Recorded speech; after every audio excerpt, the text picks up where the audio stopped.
नमस्कार, स्वागत है आप सभी का। आप देख रहे हैं आयुष्मान भव। मैं हूं प्रीति सिंह। आज की बदलती जीवन शैली, काम का बढ़ता दबाव, धूम्रपान, नशे की आदत और तमाम जो जीवन शैली से संबंधित समस्याएं हैं, जो बदलाव हैं, वो हमें कई बीमारियों का शिकार बना रहे हैं। और इन्हीं में से एक समस्या है ब्लड प्रेशर से जुड़ी समस्या। 22 से 30 वर्ष की आयु के युवाओं में भी हाई ब्लड प्रेशर की समस्या तेजी से आजकल बढ़ रही है। यानी आज की आपाधापी भरे जीवन में जब देश में हाई ब्लड प्रेशर यानी हाइपरटेंशन एक न्यू नॉर्मल जैसा बन गया है। तमाम विशेषज्ञों के अनुसार इस आयु वर्ग के लगभग 25% युवा इस बीमारी से आज ग्रस्त हैं। अगर समय रहते इसका इलाज और इसे कंट्रोल ना किया जाए तो कम उम्र में ही स्ट्रोक, हार्ट अटैक और किडनी से जुड़ी गंभीर बीमारियों का खतरा कई गुना बढ़ सकता है। हाई ब्लड प्रेशर को साइलेंट किलर भी कहा जाता है, क्योंकि बिना किसी स्पष्ट लक्षण के धीरे धीरे ये शरीर को नुकसान पहुंचाता है। और एक हालिया स्टडी के अनुसार हर 3 में से 2 भारतीय प्री हाइपर सेंसिटिव हैं। एक तरह से हम देखा जाए तो उनका बीपी सामान्य से अधिक है, लेकिन अभी तक हाइपरटेंशन की श्रेणी में वो नहीं है। साथ ही तमाम और स्टडीज हैं जो बताती हैं कि 20 से 45% विवाहित जोड़ों में दोनों को हाई बीपी होता है। आखिर इसके पीछे क्या वजह है? क्यों आज कम उम्र में युवा भी हाइपरटेंशन के शिकार बन रहे हैं? और अलग अलग आयु वर्ग में या कहें पुरुषों और महिलाओं में इस समस्या का जो आंकड़ा है वो क्या इशारा कर रहा है? इसके बड़े कारण क्या है? बचाव कैसे किया जा सकता है? लक्षण क्या है? कैसे अपने लाइफस्टाइल में बदलाव करना है? सभी पहलुओं पर आज करेंगे हम चर्चा। और इस पर विस्तार से बातचीत के लिए मेरे साथ 3 अलग अलग पैथी के विशेष मेहमान आज स्टूडियो में मौजूद हैं। आइए हम उनका इंट्रोडक्शन आपसे कराएं। डॉक्टर सुनील एम रहेजा हमारे साथ जुड़े हुए हैं, जो कि सीनियर कंसल्टेंट फिजिशियन है, एक्स मेडिकल सुपरिटेंडेंट है जीबी पंत हॉस्पिटल में। बहुत बहुत स्वागत है आपका डॉक्टर रहेजा। साथ ही हमारे साथ डॉक्टर रोजा वाराणसी जुड़ी हुई है, रिसर्च ऑफिसर है homeopathy, scientist for central council for research in homeopathy. बहुत बहुत स्वागत है आपका डॉक्टर रोजा वाराणसी। साथ ही हमारे साथ डॉक्टर वीजी हुद्दर जुड़े हुए हैं, जो कि आयुर्वेदिक एक्सपर्ट हैं, एडिशनल प्रोफेसर हैं, डिपार्टमेंट ऑफ काया चिकित्सा, all India institute of Ayurveda. बहुत बहुत स्वागत है आपका डॉक्टर हुद्दर। शुरुआत आप ही से करूंगी मैं डॉक्टर रहेजा। ब्लड प्रेशर यानी जो सभी में होता है, लेकिन एक ऐसा भी दौर आता है या कहें एक ऐसी समस्या ये आजकल ब्लड प्रेशर की हो गई है, जो जैसे मैंने कहा कि अब कम आयु वर्ग में भी दिख रही है। पहले आप थोड़ा सा बताइए क्या ब्लड प्रेशर और ये समस्या कब बन जाता है? देखिए, जो नॉर्मल ब्लड प्रेशर है वो होता है सिस्टोलिक एंड डायस्टोलिक, यानी ऊपर का और नीचे का। जो नॉर्मल है वो है 120/80 मिलीमीटर ऑफ मर्करी। और यदि आपका ब्लड प्रेशर जब हम नापते हैं 120-129 के बीच में सिस्टोलिक आता है और नीचे का 80 आता है, तो हम इसको कहते हैं एलिवेटेड है, ये ब्लड प्रेशर अबव नॉर्मल है। लेकिन जब ये 130-139 सिस्टोलिक एंड 80-89 डायस्टोलिक आ जाता है, तो इसको हम स्टेज 1 हाई ब्लड प्रेशर या हाइपरटेंशन कहते हैं। और यदि ये ब्लड प्रेशर आपका 140/90 से अधिक है, तो ये हाई ब्लड प्रेशर स्टेज 2 या हाइपरटेंशन स्टेज 2 में आता है। और एक इसके अलावा होता है हाइपरटेंसिव क्राइसिस। यदि किसी व्यक्ति का बीपी 180/120 है तो एक एमरजेंसी है, तो ऐसे व्यक्ति को तुरंत हॉस्पिटल जाना है। जैसे आपने शुरू में बताया कि भारत के अंदर ये एक बहुत बड़ी समस्या है। यदि आप देखें, हर 4 में से 1 एडल्ट व्यक्ति जिसकी आयु 25 वर्ष से अधिक है, उसका ब्लड प्रेशर अधिक है, हाई ब्लड प्रेशर, हाइपरटेंसिव है वो। और सबसे इम्पॉर्टेंट बात यह है कि जितने पेशेंट हैं अभी हाइपरटेंशन के, हमारे हाई ब्लड प्रेशर के हमारे देश में, उनका नंबर है 220 मिलियन, यानी कि 22 करोड़ के आसपास। और ऐसे बहुत से व्यक्ति हैं, यदि आप देखें 50% व्यक्ति तो अपना ब्लड प्रेशर चेक ही नहीं कराते, तो उनको मालूम ही नहीं है कि उनका बीपी हाई है, लेकिन उनको मालूम नहीं है। जो 50% चेक करवाने के बाद इनको मालूम है कि इनका ब्लड प्रेशर अबव नॉर्मल है, उसमें से 50% ही दवाई लेते हैं, आधे लोग ही। और उसमें से भी आधे लोग प्रॉपर तरीके से दवाई लेते हैं, और उनमें से आधे लोगों का ब्लड प्रेशर नॉर्मल रेंज में कंट्रोल रहता है। हम ये समझ रहे हैं कि हम बीपी को, ब्लड प्रेशर की बीमारी को कंट्रोल कर सकते हैं, इसको जड़ से ख़त्म करना बहुत ही मुश्किल है। तो हर 8 में से 1 व्यक्ति ऐसा है जिसका कि दवा लेने के बाद, जिसको ब्लड प्रेशर हाई है और दवा लेने के बाद उसका ब्लड प्रेशर नॉर्मल रेंज में है। और यदि आप देखें, high blood pressure is silent killer. 57% of the जो स्ट्रोक डेथ्स हैं वो हाई ब्लड प्रेशर की वजह से होती हैं, और 24% of cardiovascular death high blood pressure की वजह से होती हैं।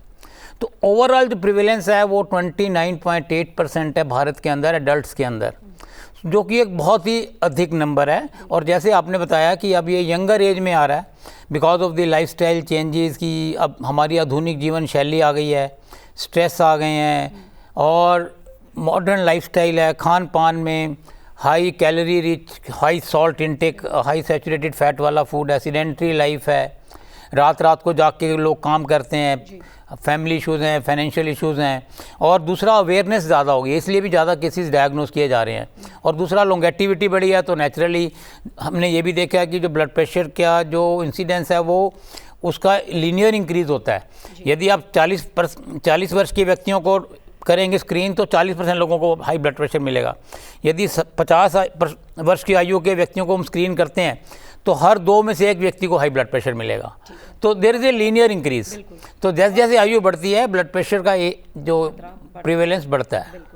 बहुत अहम बातें हैं जो डॉक्टर रहेजा ने बताई हैं। और डॉक्टर हुद्दर, जब मैं आयुर्वेद के नज़रिए से पूछूं तो आयुर्वेद कैसे कॉन्सेप्चुलाइज करता है ब्लड प्रेशर को, क्योंकि 220 मिलियन का आंकड़ा भारत के अंदर एक बड़ा आंकड़ा है, लेकिन ये आंकड़ा और ज़्यादा होगा क्योंकि बहुत सारे ऐसे लोग हैं जिन्होंने चेक ही नहीं कराया, जिन्हें पता ही नहीं है। तो ये आंकड़ा बहुत बड़ी संख्या में है भारत के अंदर। आयुर्वेद इसे कैसे देखता है? आयुर्वेद में इस कंडीशन को पहले भी आइडेंटिफाई किया था। वो दमनी प्रतिचय और शोणितज मद करके ऐसे वर्ड्स टेक्स्ट में मिलते हैं। इन्होंने ऐसे आइडेंटिफाई तभी भी था, अभी आजकल बढ़ रहा है। जैसे आप सब डिस्कस हो रहा था कि जीवन शैली की वजह से ये सब हो रहा है। तो जब जीवन शैली की बात आती है तो डेफिनेटली आयुर्वेद से कहीं ना कहीं इसमें बहुत अच्छा बेनिफिट मिलने का चांसेस रहते हैं। जैसे सर स्टेजेस बताए, तो इनिशियल स्टेजेस में जब एसेंशियल हाइपरटेंशन या उस स्टेज में अगर हो तो, क्योंकि ये एक प्राइमरी इंडिकेटर्स है, जैसे बॉर्डरलाइन डायबिटीज़ हो या हाइपरटेंशन, यूजुअली वर्क स्ट्रेस हो, जो भी हम डाइट लाइफस्टाइल जो भी करते हैं, फर्स्ट इंडिकेटर्स ये होते हैं। एलिवेटेड ब्लड प्रेशर और डायबिटीज़ ये सब आ जाते हैं। तो उसमें आयुर्वेद के हिसाब से बहुत सारे विधियां हैं, जैसे कि आप डिटॉक्स थेरापेटिक परगेशन करके एक कंडीशन होता है, क्योंकि हमारे आयुर्वेद में ये मानते हैं कि इसको शोणित की दुष्टि, रक्त की दुष्टि से होता है। जैसे कि बता रहे थे साल्ट, स्पाइसी फूड और फर्मेंटेड फूड हो गया, जंक फूड्स हो गए, ये सब लेने से रक्त की दुष्टि होके उससे ये उच्च रक्तचाप बनता है करके आयुर्वेद में बोला है। तो इसके लिए पित्त को कम करने वाले और रक्त को सही करने वाले जो भी लाइफस्टाइल है वो सब करने के लिए हम रेकमेंड करते हैं। जैसे कि मैं बताया थेरापेटिक परगेशन जो होता है, उससे पित्त को शरीर से निकालना, तो उससे, और बाकी का जो डाइट लाइफस्टाइल जैसे दिनचर्या है, ऋतुचर्या, डेली रेजिमेंट्स, सीजनल रेजिमेंट्स, और उसके बाद yoga and pranayama definitely as a add on to this. So अगर कोई भी ऐसा है तो इनिशियल स्टेजेस में ये इसको अच्छे से मैनेज कर पाते हैं। वो जब नेक्स्ट लेवल पे जाता है तो डिफरेंट डिसीज़ के हिसाब से उसको मैनेज करना पड़ता है। और ये जैसे ये बोल रहे थे, उसके ट्रीटमेंट के हिसाब से अगर देखेंगे तो बहुत सारे मेडिसिन अवेलेबल है आयुर्वेद में भी। या ट्रीटमेंट पर हम आएंगे आगे। डॉक्टर रोजा, मैं आपसे जानूंगी होम्योपैथी का नज़रिया। आप लोग ब्लड प्रेशर की समस्या को कैसे देखते हैं? क्योंकि ये देखिए एक साइलेंट किलर है, और होम्योपैथी को जब हम समझते हैं, जितना भी हम समझे हैं, बहुत पर्सनलाइज्ड है, कस्टमाइज्ड ट्रीटमेंट भी है। तो कैसे आप लोग अलग अलग पेशेंट्स में ब्लड प्रेशर की समस्या को देखते हैं होम्योपैथी में? ब्लड प्रेशर या रक्तचाप इट इज़ नॉर्मल थिंग। इसके वजह से शरीर पूरा चलता है, पूरा बॉडी में सर्कुलेशन होता है। अबव बिलो होने से एबनॉर्मल कहा जाता है। तो it is like blood pressure whole body के लिए चाहिए हमें, to make our body sustained, to make our body work in and out. लेकिन that is what holism is. तो homeopathy also based on holistic principles. Homeopathy में हम ये नहीं बोलेंगे कि ब्लड प्रेशर एक अलग सा है, जैसे मॉडर्न मेडिसिन में भी आँख के लिए अलग, हार्ट के लिए अलग, किडनी के लिए अलग स्पेशलाइजेशन है। But in homeopathy we conceptualise the whole system. भले वो ब्लड प्रेशर हो, भले वो कार्डियक डिजीज हो, भले वो डायबिटीज़ हो, there are certain reasons, mental reasons या उसका कॉजेस होते हैं जिसको हमें we have to find it out. जब हम पर्सन, एक मरीज आता है, उससे हम इंटरेक्ट करते हैं और पता चलता है कि उसका इस कारण से मे भी उसका स्ट्रेस फैक्टर हो गया, लाइफस्टाइल हो गया, फूड फैक्टर्स हो गया, इन सबको लेते हुए जो homeopathy we go for holistic approach and holistic treatment system. We don't go for individualized, don't go for particulars, or we only go for holistic medicinal treatment. ठीक है। कि एक मरीज के लिए आपके लिए एक्स चाहिए, सर के लिए वाई चाहिए, मेरे लिए जेड चाहिए होगा मेडिसिन। तो this is the approach which we follow in homeopathy. बिल्कुल। अगर हम डॉक्टर रहेजा बात करें अलग अलग स्टेजेस की, तो क्या ब्लड प्रेशर को लेकर भी स्टेजेस अलग अलग हैं? कैसे इसको समझें? क्योंकि जैसे आपने भी कहा कि हाइपरटेंसिव हैं बहुत सारे लोग, कैसे समझा जाए इसे? और क्या अगर बढ़ रहा है नॉर्मल से थोड़ा ज़्यादा तो वो हाई की तरफ जाएगा ही अगर उसको इग्नोर किया गया? बिल्कुल। सबसे इम्पॉर्टेंट बात है जो इस साल हमारा जो वर्ल्ड हाइपरटेंशन डे है, जो कि 17 मई को मनाया गया है, 17 मई 2025 को, सैटरडे को हमने भी मनाया पूरे ज़ोर शोर से, सारे डॉक्टर्स को इनवाइट किया और पब्लिक को इकट्ठा करके। तो वो एक अवेयरनेस क्रिएट करने के लिए करते हैं। और उसमें हमने इस बार का जो थीम था वो था कि major your blood pressure accurately, control it, live longer. अपना ब्लड प्रेशर ठीक से नापिए, सबसे इम्पॉर्टेंट बात है ये। क्योंकि अधिकतर क्या होता है कि आप कपड़े के ऊपर से नाप रहे हैं, आपका जो मशीन है वो ठीक नहीं है, आपका ट्रेनिंग ठीक नहीं है, तो ये सारी चीज़ें ज़रूरी हैं। और उसके बाद दवाई ठीक से लेके उसको, बहुत अच्छी दवाइयाँ हैं हमारे पास, उसको आप कंट्रोल कर सकते हैं और अपना नॉर्मल लाइफ जी सकते हैं। जैसे आप बता रहे हैं स्टेजेस, 120/80 मिलीमीटर ऑफ मर्करी जो है ब्लड प्रेशर वो नॉर्मल है, ठीक है, एडल्ट्स में।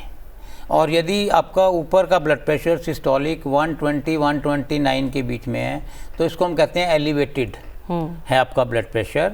और यदि आप, और नीचे का 80 है, और यदि आपका ब्लड प्रेशर 130-139 के बीच में है सिस्टोलिक, और नीचे का 80 और 89 के बीच में है तो हाइपरटेंशन स्टेज 1 इसको कहते हैं हम। और यदि आपका ब्लड प्रेशर 140/90 से अबव है तो स्टेज 2 है। और हाइपरटेंसिव क्राइसिस एक एमरजेंसी है जिसमें मैंने बताया कि 180/120 से ऊपर अगर ब्लड प्रेशर है तो एक बहुत ही एमरजेंसी है। क्योंकि अगर इतना हाई ब्लड प्रेशर है तो आपको heart attack, brain stroke, kidney damage, कुछ भी, आंखों की रोशनी जा सकती है, तो तुरंत आपको इलाज करना है। सबसे ज़रूरी बात है, इस बार का जो थीम है कि हमें ब्लड प्रेशर ठीक से नापना चाहिए। उसके लिए ज़रूरी है कि उस व्यक्ति को आप थोड़ी देर तक आराम से बैठने दीजिए। उसके बाद उसको कपड़ा हटा के क्यूबिटल फोसा से दो उंगली ऊपर, यानी कि 1.25 इंचेस कफ लगाना है। कफ भी एप्रोप्रिएट साइज़ का होना चाहिए। आपकी मशीन कैलिब्रेटेड होनी चाहिए, डिजिटल है तो, नहीं तो आजकल डायल वाली भी आती हैं। और जो गोल्ड स्टैंडर्ड है वो मर्क्यूरियल एपरेटस है, तो उससे आप नापेंगे। अगर आप स्टेथोस्कोप से देखते हैं तो साउंड्स आती हैं, कर्टस्कोप साउंड्स कहते हैं। जब वो शुरू होती हैं तो सिस्टोलिक है, जब वो डिस्ट्रीब्यूट होती है डायस्टोलिक है। तो हमें इन चीज़ों का बहुत ध्यान रखना है कि हम एक्यूरेटली बीपी को नापें। क्योंकि एक और भी बड़ी इंटरेस्टिंग चीज़ है वाइट कोट हाइपरटेंशन। हमने बहुत से मरीज़ों में ये देखा कि पेशेंट का ब्लड प्रेशर घर पे ठीक था, जैसे ही वो हमारे डॉक्टर्स को दिखाने आता है तो उसका ब्लड प्रेशर ज़्यादा रिकॉर्ड होता है। This is called white coat hypertension. तो हमारे डॉक्टर दोस्तों को भी ये समझना है, पेशेंट्स को भी समझना है कि इसमें एकदम दवाई देने की आवश्यकता नहीं है। Make the patient comfortable. और यदि उसका घर पे ब्लड प्रेशर ठीक है और आप डॉक्टर्स के पास जाने के बाद हाई रिकॉर्ड हो रहा है, तो आप एम्बुलेटरी ब्लड प्रेशर भी आजकल अवेलेबल है, जिसमें कि हम एक मशीन लगा देते हैं उस व्यक्ति को और वो 24 घंटे का ब्लड प्रेशर उसमें डिजिटली रिकॉर्ड हो जाता है और आप उसको मॉनिटर कर सकते हैं। तो आजकल ऐसी ब्लड शुगर में भी ऐसी मशीनें आ गई हैं, कंटिन्यूस ग्लूकोज मॉनिटरिंग वाली। तो अब ये डिजिटल का वर्ल्ड है तो हमें इसका फ़ायदा उठाना चाहिए। नई नई टेक्नोलॉजीज़ हैं, तो यदि हम इन सब चीज़ों का ध्यान रखें और ब्लड प्रेशर को कंट्रोल करें, क्योंकि 95% ऑफ द जो ब्लड प्रेशर है वो है इडियोपैथिक, जिसका कोई एग्जैक्ट कॉज नहीं पता, लेकिन उसके कुछ एक फैक्टर्स हैं जिसमें कि जेनेटिक फैक्टर्स हैं, अनुवंशिक। और उसके अलावा आपकी एज के साथ साथ ब्लड प्रेशर बढ़ेगा, स्ट्रेस लेवल ज़्यादा है तो बढ़ेगा। यदि आपके खान पान में नमक अधिक है, जैसे जंक फूड आज कल जो चल रहे हैं मार्केट में, पिज़्ज़ा, बर्गर, चाउमीन, जिसमें सोडियम मोनोग्लूटामेट की मात्रा होती है, जिसमें हाई सोडियम कंटेंट है, इससे ब्लड प्रेशर बढ़ेगा। आप नींद पूरी नहीं ले रहे तो बढ़ेगा। और यदि आप का इरेगुलर हैबिट्स हैं, सीडेंटरी लाइफस्टाइल है, एक्सरसाइज नहीं कर रहे हैं, आपका वेट ज़्यादा है नॉर्मल से, और आप सैचुरेटेड फैट अधिक ले रहे हैं, जंक फूड जिसको हम कहते हैं ये, और तो भी आपका ब्लड प्रेशर अधिक होगा। और ये देखा गया कि यदि हमने ये स्टडी स्कूलों में भी कंडक्ट करी है, स्कूलों में भी जो ओबेसिटी का रेट है ऑलमोस्ट 20% हो गया अभी, आप देखें दिल्ली के स्कूल्स में। और यदि आप शुरू से ध्यान रखते हैं, इसके लिए पेरेंट्स को जागरूक होना ज़रूरी है कि वो खुद भी अपने खान पान का ध्यान रखें। अपना ब्लड प्रेशर को स्क्रीन कराते रहें। और जो बच्चों के अंदर हमने देखा है कि बच्चे जो हैबिट्स हैं वो अपने पेरेंट्स से सीखते हैं, फैमिली में, दोस्तों से, स्कूल में, स्पाउस से। तो ये सारी चीज़ें यदि एक हम हेल्दी सोसाइटी की तरफ चलें जिसमें कि हम हेल्दी खाना खाएं, the diet rich in fruits and vegetable, less in salt, less fried items, तो हम इसको कंट्रोल कर सकते हैं। और ब्लड प्रेशर की जांच प्लीज़ आप अवश्य कराएं क्योंकि ये साइलेंट किलर है। जैसे आपने बताया 90% of the patients in high blood pressure they are asymptomatic. और अगर ये सेकेंडरी कॉजेज़ की वजह से हो रहा है जिसमें कि chronic kidney disease, thyroid disease, sleep apnoea syndrome जैसी चीज़ें हैं, तो आप उसको इलाज कराएंगे तो फियोक्रोमोसाइटोमा एक और होता है। इस पहलू पर भी आपसे बात करनी है कि बाकी जो मतलब कोमॉर्बिडिटी कहें या बाकी बीमारियों से इसका क्या संबंध है, कैसे ब्लड प्रेशर इनसे जुड़ा हुआ है, इसके बारे में भी हम बात करेंगे। डॉक्टर हुदर, जैसे तमाम कारणों की बात की, उसमें एक जेनेटिक फैक्टर भी एक बड़ा फैक्टर है ब्लड प्रेशर में, यानी फैमिली में भी ये रन करता है अगर किसी को है तो, और बाकी जो लाइफस्टाइल से जुड़ी दिक्कतें हैं वो एक बहुत बड़ा फैक्टर समझ में आया है। क्या आयुर्वेद जेनेटिक फैक्टर्स में मदद कर सकता है, या कोई किसी फैमिली में पता है और आगे वो प्लानिंग कर रहे हैं फैमिली को आगे बढ़ाने की, तो कैसे वो अपनी लाइफस्टाइल में बदलाव कर सकते हैं या आयुर्वेद का सहारा ले सकते हैं? जो जेनेटिक डिसीजेस है उसको बीज दृष्टि के हिसाब से आयुर्वेद में बताया गया है। ऐसे कंडीशंस में थोड़ा सा ये मुश्किल होता है, लेकिन सही टाइम पे, जैसे आपने बताया कि सही टाइम पे, या जब जैसे उनका एज है, आजकल एज कम आ रहा है तो उसी बचपन से ही आप समझ लीजिए तब से अगर उनको सही से लाइफस्टाइल और उनका जो भी जो हैबिचुअल थिंग्स है, डेली रेजिमेंट्स का, सीजनल रेजिमेंट्स का, ये अगर घर में भी फॉलो करते, बच्चों को भी अगर करते जाएंगे तो ये किसी हद तक अगर ये जेनेटिक होते हुए भी थोड़ा सा इसको आगे एटलीस्ट प्रमोट तो कर सकते हैं कि जल्दी, जितना जल्दी ना हो सके उतना जल्दी ना आए। अदरवाइज इन ओल्ड एज कहीं ना कहीं ये तो बीज अगर जेनेटिक फैक्टर है तो कहीं ना कहीं ये आने का चांस तो रहता है, लेकिन एटलीस्ट बचपन से अगर इसको किया जाए, मैं यही रेकमेंड करता हूँ कि खुद भी करें, अपने बच्चों को भी वही संस्कार सिखाएं सबको कि ये खाना चाहिए, ये नहीं खाना चाहिए, सीजनल में ये खाना चाहिए, ये सीज़न में ये करना चाहिए, मॉर्निंग टू इवनिंग ये करना चाहिए। अगर लाइफस्टाइल को हम हेल्दी बनाएं तो definitely it's going to impact होगा। और यही जो भी चीज़ें हैं सब एक प्राइमरी हेल्थ लेवल पे भी, अगर एक डॉक्टर बैठा है एक प्राइमरी हेल्थ लेवल पे भी अगर ये सेंसिटाइज करता है सब लोगों को कि ऐसे ऐसे किया जाए, योगा प्राणायाम का प्रैक्टिस किया जाए, ये सब जो है प्रिवेंटिव एस्पेक्ट में आएंगे। जो जेनेटिक हो या ना हो तो भी ये हेल्पफुल रहेगा।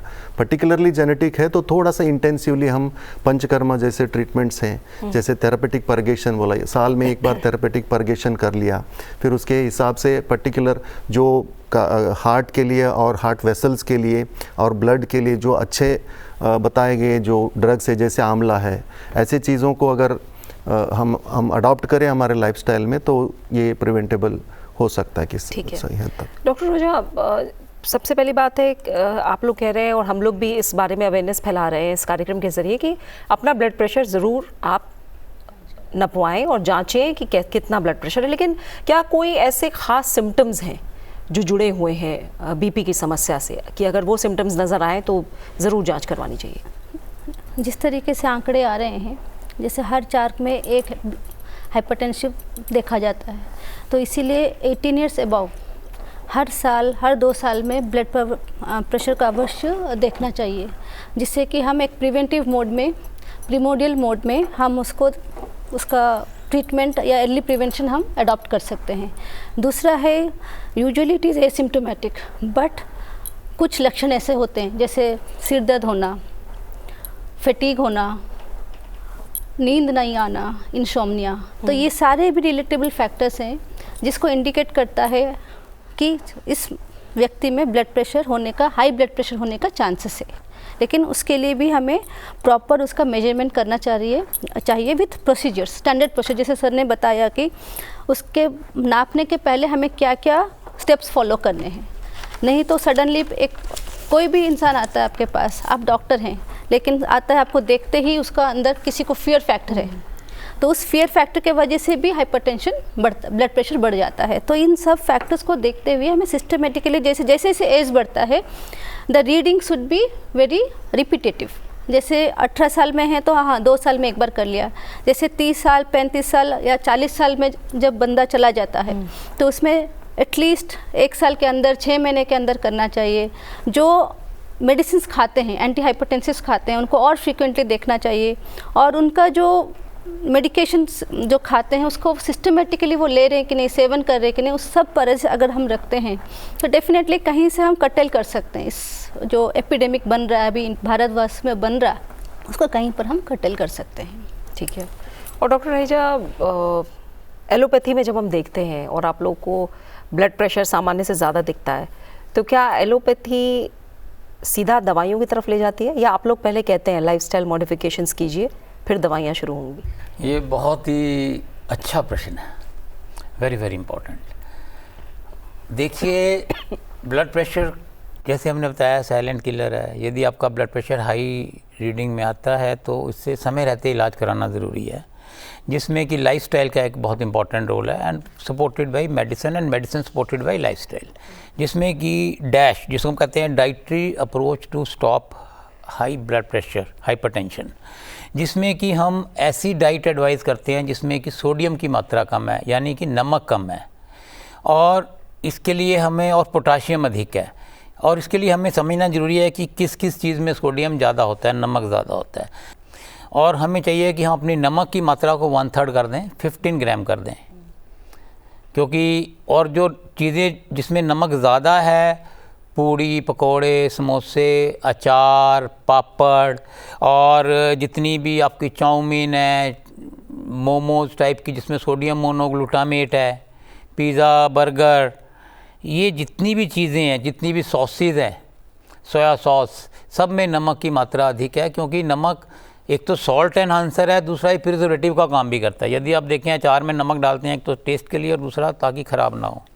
और दूसरी चीज़ ये है कि इसकी बजाय यदि आप ऐसा खाना एडवाइस करें जिसमें कि सोडियम कम है और पोटाशियम ज़्यादा है, जिसमें कि फ्रूट्स एंड वेजिटेबल, जिसमें कि आपकी पालक हो गई, हरी सब्जियां हो गई, केला हो गया, संतरा हो गया, ठीक है, एप्पल हो गया, अनार हो गया, जो फाइबर जिसमें ज़्यादा है और पोटाशियम की मात्रा अधिक है। नींबू, हरा नारियल का पानी जो है उसमें भी पोटाशियम अधिक होता है। It's a very good for health.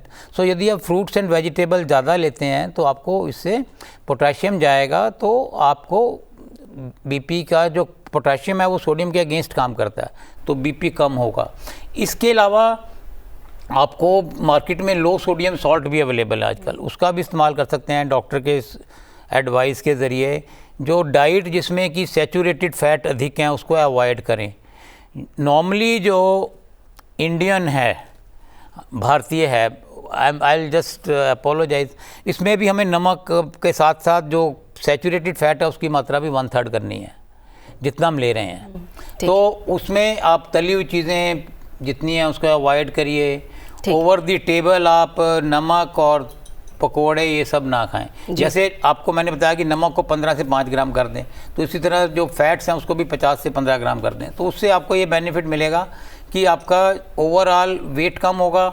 Wait कम होगा तो बीपी भी बेटर हो जाएगा और डिस्लिपिडीमिया ठीक होगा। स्ट्रेस मैनेजमेंट करिए, अल्कोहल इंटेक कम करिए, दवाई से पहले बिल्कुल दवाई से इसके अलावा हमारे पास बहुत ही कारगर दवाइयाँ हैं जिसमें कि बीटा ब्लॉकर, कैल्शियम, दवाइयों पे आऊंगी। पहले आपने यही कहा कि दवाई बाद में शुरू की जाएगी, पहले मॉडिफिकेशन कीजिए। डॉक्टर हुद्दर जी, जैसे डॉक्टर रहेजा ने भी बहुत सारी चीज़ें बताई हैं कि खाने में क्या शामिल करना है, क्या नहीं शामिल करना है। आजकल सबसे बड़ी बात है कि इंटरनेट पे जानकारी का ख़जाना है, जिसको देखिए वो सर्च करता है और उस हिसाब से खान पान में भी सुधार करने की कोशिश करता है। नमक को लेकर हम देख रहे हैं कहीं पिंक सॉल्ट है, सेंधा नमक को लेकर बहुत सारी बातें, रॉक सॉल्ट है, हिमालयन सॉल्ट है, लो सोडियम सॉल्ट है, तमाम तरह के नमक भी अब बाज़ार में आ गए। आयुर्वेद में बहुत सारी चीज़ें हैं जो प्रकृति के हिसाब से दी जाती हैं। हो सकता है कोई एक चीज़ किसी को फ़ायदा कर रही हो लेकिन दूसरे को नुकसान कर रही हो, तो इसे लेकर आप जो भी मिथ्स और फैक्ट हैं या जो सावधानियां हैं उसे लेकर आप क्या कहेंगे? जैसे बाकी सारे जो हम डेली रूटीन में ले रहे हैं वो तो सर ने बता दिया अभी। उसके हिसाब से अगर देखते हैं तो यूजुअली हम सैंधव नमक जो होता है, वो सैंधा नमक जो बोलते हैं कॉमन लैंग्वेज में, उसको यूजुअली हम प्रेफर करते हैं ट्रीटमेंट्स में भी, जब भी ये एक मॉडिफिकेशन रिलेटेड टू ये होता है। बाकी तो ऑयल जैसे सर बता रहे थे, अनसैचुरेटेड फैटी एसिड जैसे हो, या हम घी भी कभी कभी हम रिस्ट्रिक्ट नहीं करते हैं कभी बहुत, क्योंकि आजकल के रिसर्चेस के हिसाब से भी ऐसे नहीं है कि ज़्यादा खाएं, ऐसे नहीं है, लेकिन पर्टिकुलर एक मात्रा में घी भी आवश्यकता होती है शरीर के लिए। ऐसे आयुर्वेद में भी बताया है कि पर्टिकुलर मात्रा में अगर ये चीज़ें ले सकते हैं, लेकिन ये जो है इंटरनेट से या इधर से लेके अपने ही डिसाइड करके करना, ये कभी भी नहीं करना चाहिए। आइदर एलोपैथिक ट्रीटमेंट हो या आयुर्वेदिक ट्रीटमेंट हो, या लाइफस्टाइल का हो, या अलोंग विथ एलोपैथी आयुर्वेद का ले रहे हैं या लाइफस्टाइल को चेंज कर रहे हैं। ये अलग अलग कंडीशंस में बहुत सारे चीज़ें होते हैं जो इंडिविजुअल नहीं कर पाते। ये इंटरनेट में इधर उधर देख के एक मेडिसिन ले लिया मैंने, बाकी का सब दवा बंद कर दिया, इससे मेरा बीपी ठीक चल रहा है, थोड़े दिन चलेगा, कभी शूट अप हो जाएगा लेवल, वो एक ये चीज़ें हो जाते हैं। ऐसे कंडीशन में कभी भी विदाउट कंसल्टेशन कोई भी counter over the counter medications और ये पर्टिकुलरली जो हाइपरटेंशन में न करें, पर्टिकुलरली जो आयुर्वेद के स्पेशलिस्ट या होम्योपैथी या एलोपैथी के स्पेशलिस्ट को कंसल्ट करके ही ये सब जब मॉडिफिकेशंस, अगर मैं ऐसे बता दूं तो वो लोग वो करना शुरू कर देंगे। तो ऐसे नहीं है कि प्रॉपरली उस आदमी के लिए जो चाहिए मॉर्निंग टू इवनिंग लाइफस्टाइल के हिसाब से, और खाना उन प्रकृति के हिसाब से, उस हम प्रकृति बोलते हैं, वात प्रकृति, पित्त प्रकृति, कफ प्रकृति। और प्रकृति को लेकर आयुष मिनिस्ट्री काफी बहुत काम बड़ा भी कर रहा है, इसमें सभी लोग जान पाएंगे, तो जान पाएंगे तो प्रकृति के अपना बारे में। प्रकृति क्या है उस हिसाब से हमारा चार्ट बनता है। हम कॉमन चार्ट सबको नहीं देते, ऐसे ही है कि एक आप खाइए, तो ठीक है। थोड़ा किसी को सूट होगा नहीं होगा, वो चार्ट कंसल्ट करके ले सकते हैं लाइफस्टाइल क्लिनिक से। और डॉक्टर रोजा, जब होम्योपैथी की हम बात कर रहे हैं, आप लोग कैसे एसेस करते हैं, क्योंकि अंडरलाइन इमोशनल और एक तरह से हेरिडेटरी फैक्टर्स और बहुत सारे फैक्टर्स हैं, तो होम्योपैथी में कैसे थोड़ी अलग राह होती है? देखिए, होम्योपैथी के बारे में अगर कहा जाए, it's a natural system of medicine, जो कि एक नेचुरल लॉ के ऊपर डिपेंडेंट है, लाइक सिमिलिया सिमिलिबस क्यूरेंटर। और उसको अगर देखते हैं तो it depends on holistic treatment.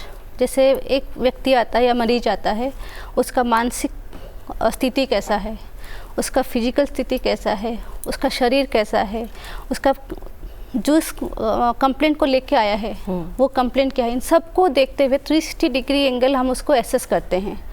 उसके बाद उसकी पास्ट हिस्ट्री, उसका जीवन शैली कैसा है, उन सबको देखते हुए वी प्रिस्क्राइब द मेडिसिन।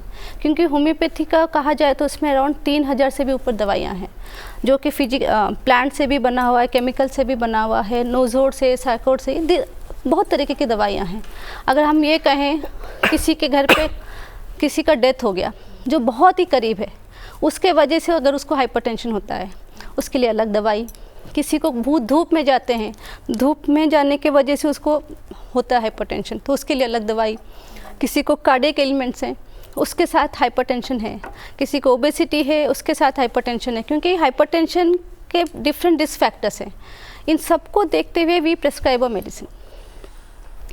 ठीक है। और वो पर्सनालिटी पे भी होता है, वो स्ट्रेस लेवल है, बहुत सारी चीजें हैं। सर सारे stress levels, physical, mental generals, physical generals मतलब आपको क्या खाना पसंद है, आपको क्या खाना नहीं पसंद है।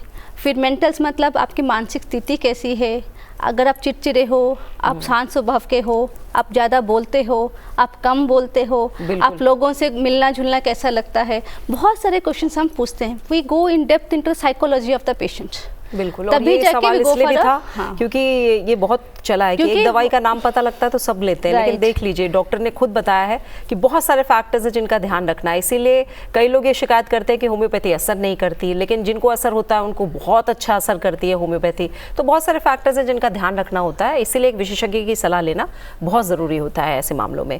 जैसे मैंने पहले भी सवाल किया था डॉक्टर रहेजा कि दवाई से पहले आपने कहा हम बहुत सारी चीज़ें हैं जिनकी सलाह देते हैं, मॉडिफिकेशंस करने के लिए कहते हैं, लेकिन ये कहा जाता है कि अगर बीपी की दवाई एलोपैथी में शुरू कर दी गई तो फिर आपको ज़िंदगी भर लेनी पड़ेगी। ये सच है? सबसे ज़रूरी बात है कि हमें अपना ब्लड प्रेशर नॉर्मल रेंज में रखना है।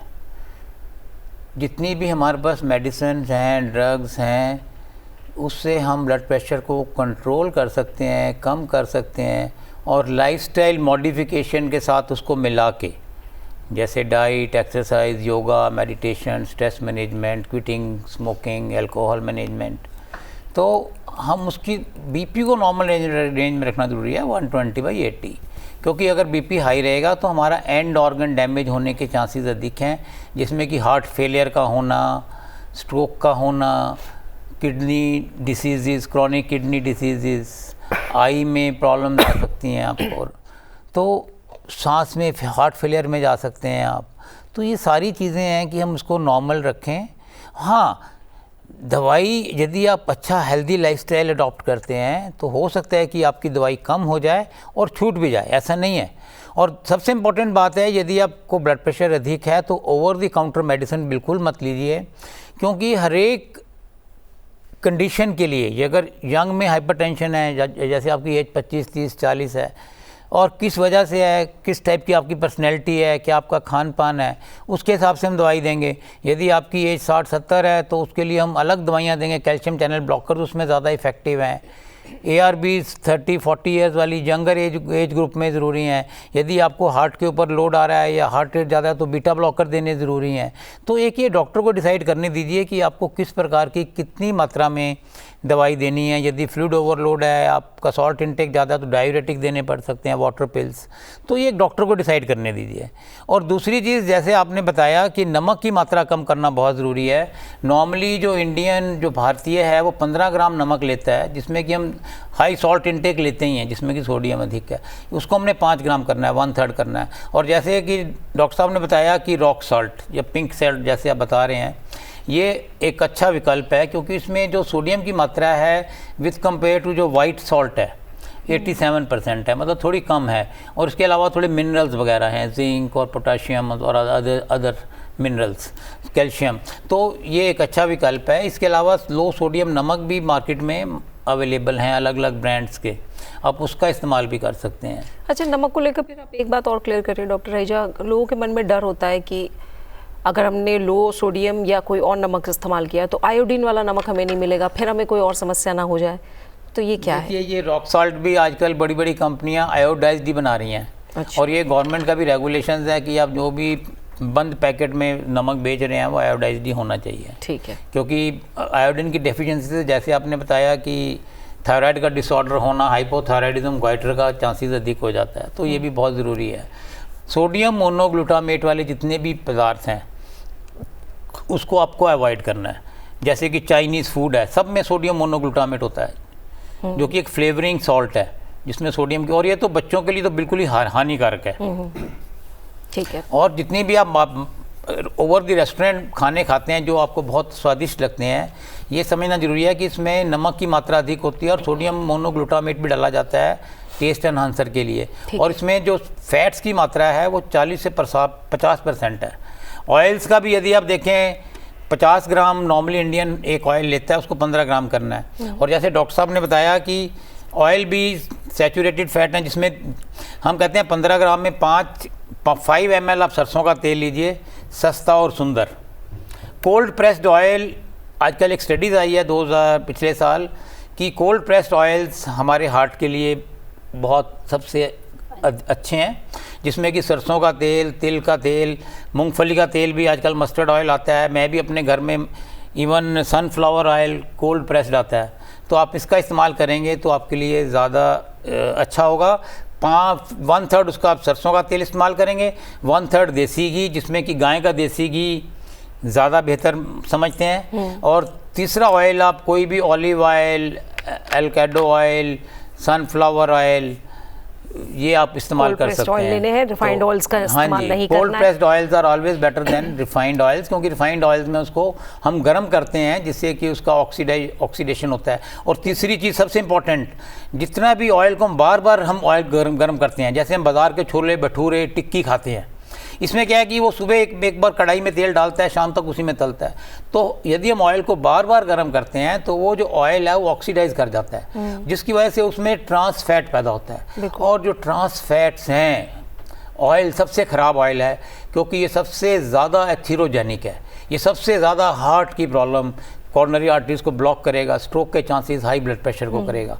तो ये हमें लाइफस्टाइल के अंदर खाने पीने का एक बहुत ही महत्वपूर्ण योगदान है। इसके अलावा व्यायाम एक बहुत इंपॉर्टेंट है जिसको हम आगे जाके डिस्कस कर सकते हैं। बिल्कुल ठीक है। और एक सवाल है डॉक्टर उद्धर, मैं चाहूँगी आप इसका जवाब दें, और ये समझना भी चाह रही है। अविका चैटर्जी ने केरल से पूछा है और ये प्रश्न पूछ रही है, और खासकर आयुर्वेद के नज़रिए में, कि क्या आयुर्वेद ब्लड प्रेशर को एक बीमारी के तौर पर देखता है? क्या ये एक बीमारी है? देखिए, एक्चुअली जैसे मैंने पहले बताया था, दमनी प्रतिचय करके एक कंडीशन है किधर जी जो अथेरोस्क्लेरोटिक चेंजेस, जो फैट जो कलेक्ट होता है वेसल्स में, ऐसे कंडीशन को पहले भी आइडेंटिफाई किया गया है। और शोणितज मद करके हम बोलते हैं, तो ये डेफिनेटली अगर सिम्टम आता है तो उसको तो बीमारी कंसिडर किया ही जाएगा। लेकिन अगर आजकल हमारे पास ये ब्लड प्रेशर मेजर करने के लिए मशीन्स वगैरह सब सुविधा है, तो ये असिम्टोमेटिक होते हुए भी हम इसको आइडेंटिफाई करते हैं, तो इसको हमें ध्यान तो देना चाहिए। बीमारी नहीं है करके छोड़ नहीं सकते। उसके लिए हमें कौन सा रीज़न है, क्या है, उस हिसाब से हमें ट्रीटमेंट लेना चाहिए। अगर आयुर्वेद में हमारे पास अगर पेशेंट्स ऐसे आते हैं कि हाइपरटेंशन को लेके, तो स्पेशली हम सेकेंडरी हाइपरटेंशन को ज़्यादा ये नहीं करते, क्योंकि एलोपैथिक मेडिसिन चलता रहता है। किडनी डिसीज़ के साथ हाइपरटेंशन आ गए, उसमें ज़्यादा डिस्टर्बेंस हम करते नहीं हैं। जो चलता है, उसके साथ में हम अलग दवाएं देते हैं।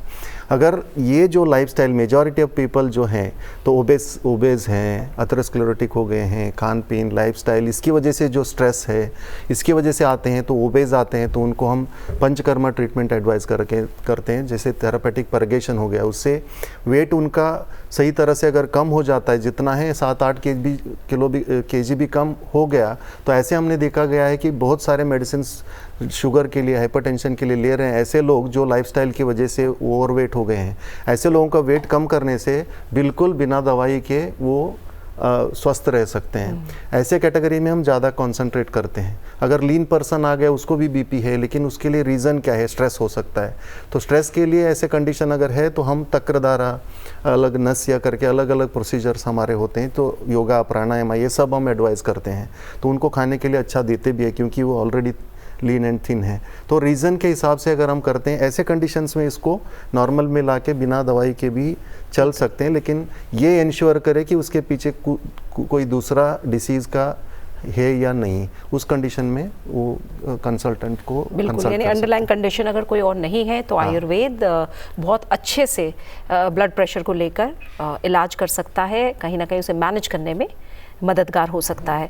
डॉक्टर रोजा, एक सवाल है, अनिल राय ने पूछा है पंजाब से, और ये कह रहे हैं कि मेरा ब्लड प्रेशर हमेशा 150 बना रहता है, तो इसका मतलब क्या है? क्या होम्योपैथी के ज़रिए इसे कंट्रोल किया जा सकता है? देखिए, ब्लड प्रेशर 150 है, उसने उतना बताया, लेकिन उनका मोटापा कैसा है, whether he is obese, whether he is having dyslipidemia, whether he is any other troubles, तो इन सबको लेके कहीं ना कहीं कनेक्टेड है ब्लड प्रेशर के साथ।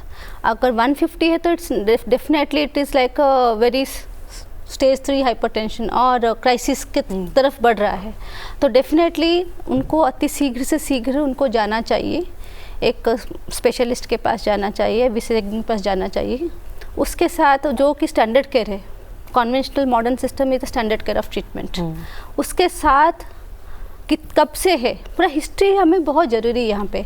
अगर उनका 1 साल से है, 6 महीने से है, 3 महीने से है, तो रिसेंट डायग्नोसिस है। रिसेंट डायग्नोसिस में हम उनको थोड़ा सा टाइम दे सकते हैं कि 15 दिन 20 दिन लाइफस्टाइल मैनेजमेंट करें, अपना जो रूटीन हेल्थ है, डाइट है, उसके ऊपर ध्यान दें।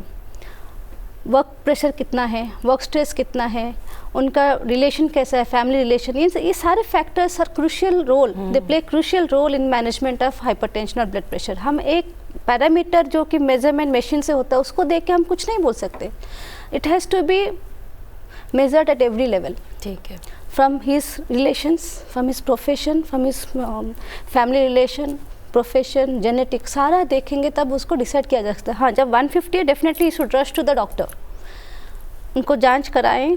अगर कंटिन्यूड है, सिस्टमेटिकली जांच करना पड़ेगा, फर्स्ट रीडिंग में है या सेकेंड रीडिंग है, थर्ड रीडिंग है, वो सारे पैरामीटर सिस्टमेटिकली मेजर करके देन ही should come to a conclusion. हाँ, उनका परसिस्टेंट है, देन ही हैज़ टू टेक मेडिसिन, साथ में लाइफस्टाइल चेंजेस, साथ में अगर उनको लगता है कि मैं होम्योपैथी में भी जाऊँ या आयुर्वेदा में जाऊँ, तो उसको add on treatment like a integrative approach. Now this is the art of integrative approach. अब भारत का जो नेशनल हेल्थ पॉलिसी वो भी हमें बढ़ावा दे रहा है इंटीग्रेटेड अप्रोच के लिए, ताकि ब्लड प्रेशर की दवाई अगर एक बार शुरू हुआ, you may not stop because it has withdrawal effects also.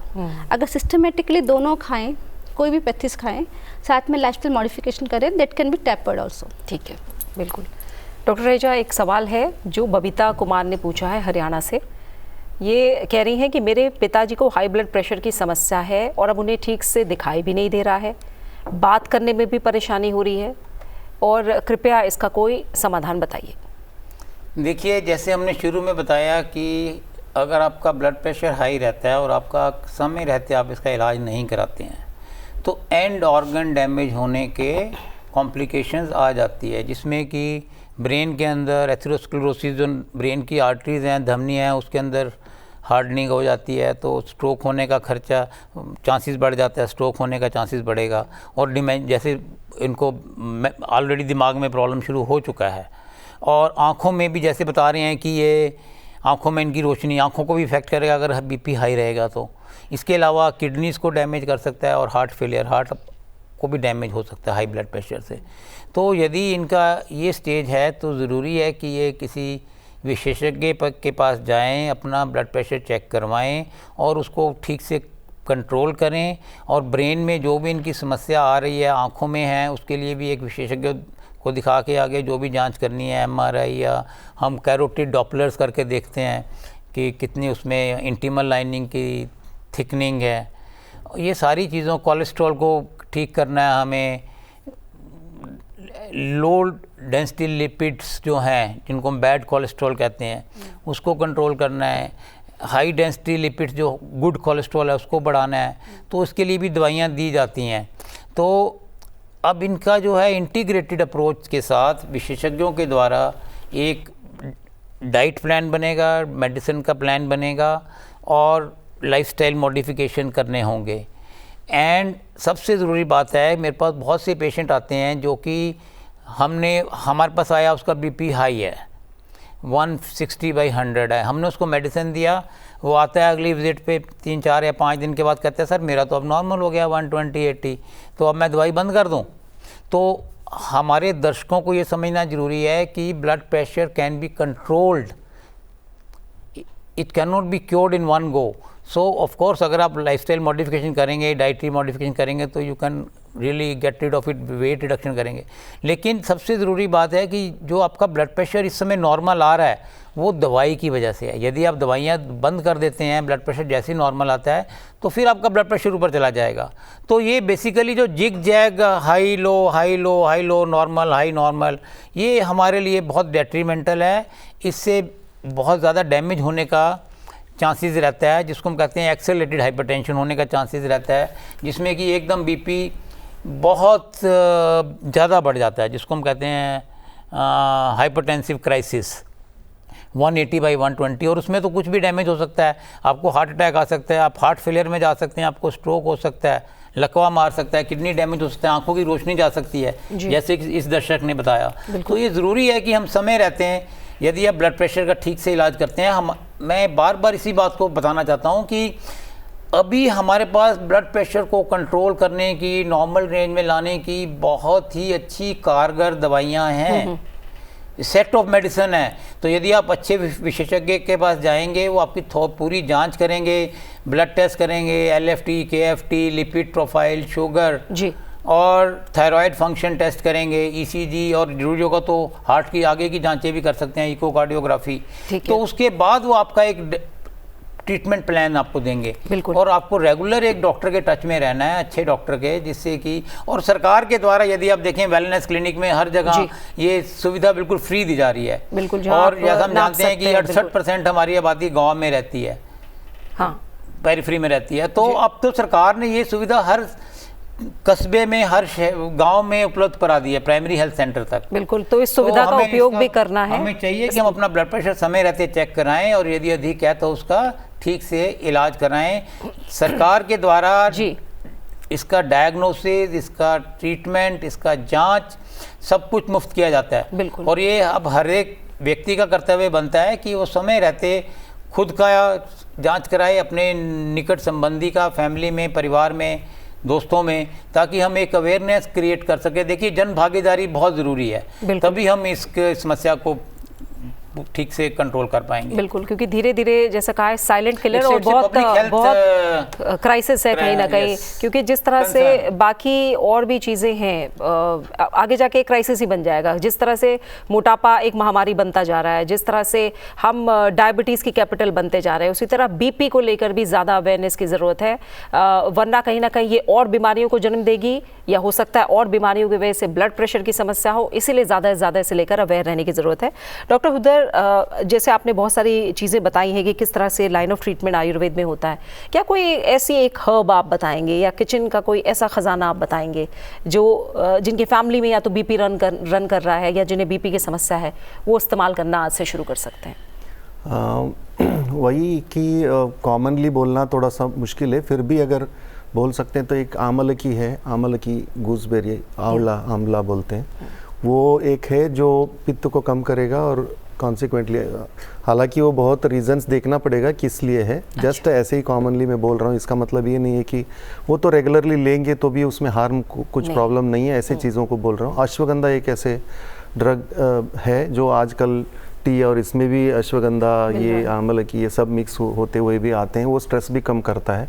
तो ये नर्वाइन टॉनिक भी है, एंटीऑक्सीडेंट है, बहुत सारे उसमें चीज़ें हैं। और कुष्मांड करके एक, वो actually it's one variety of pumpkin, लेकिन उसको भी यूज़ करने से वो मेद्य करके काम करता है जो स्ट्रेस को कम करेगा, फिर उससे न्यूट्रिशन भी करेगा, हाँ, और कार्डियक न्यूट्रिशन भी करेगा, ऐसे है।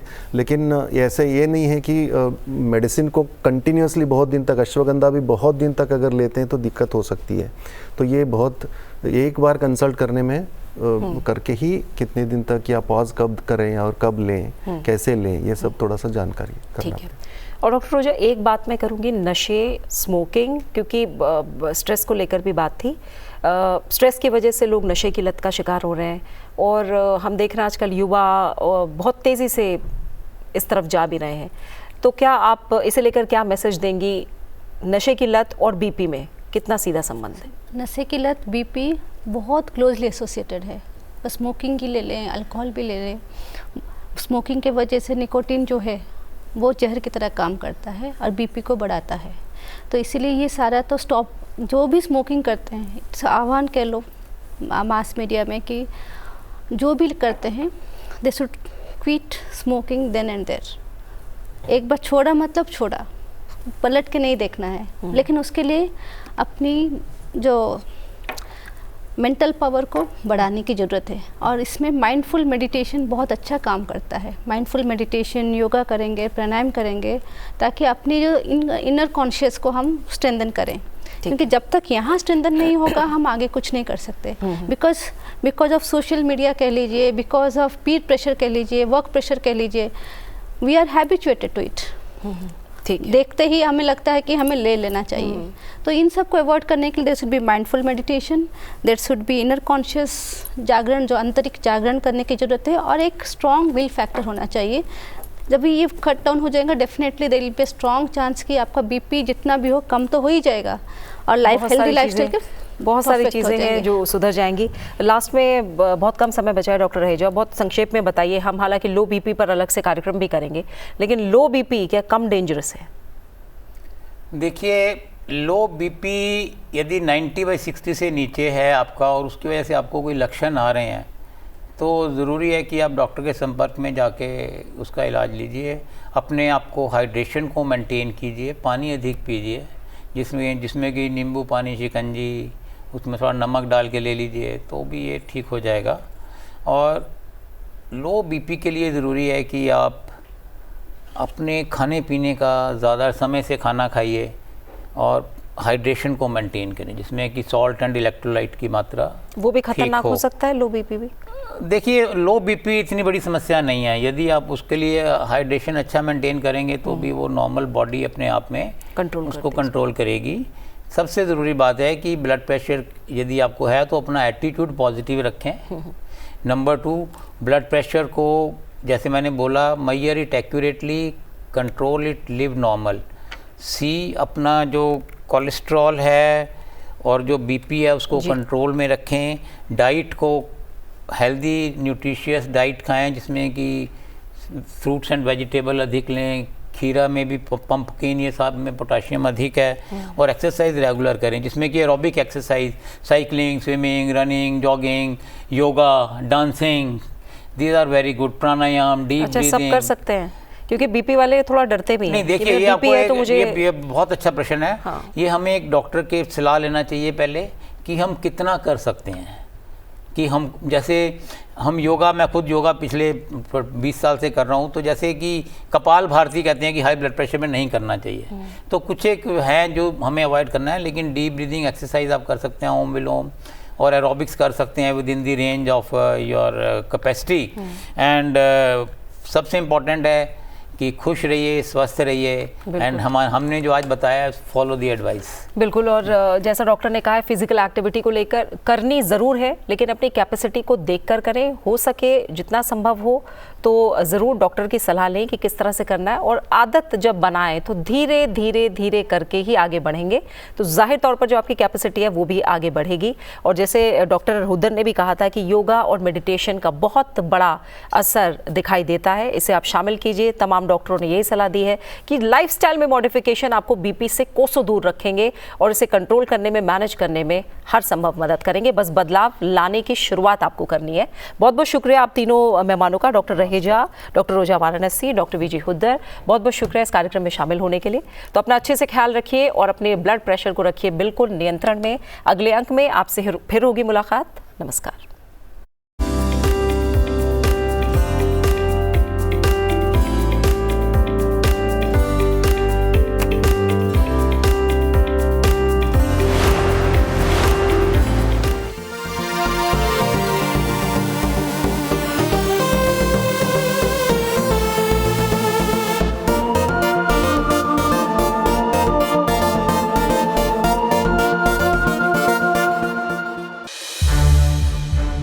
संसद टीवी के और भी प्रोग्राम्स देखने के लिए सब्सक्राइब करें हमारा YouTube चैनल और हाँ, इन्हें लाइक और शेयर करना ना भूलें।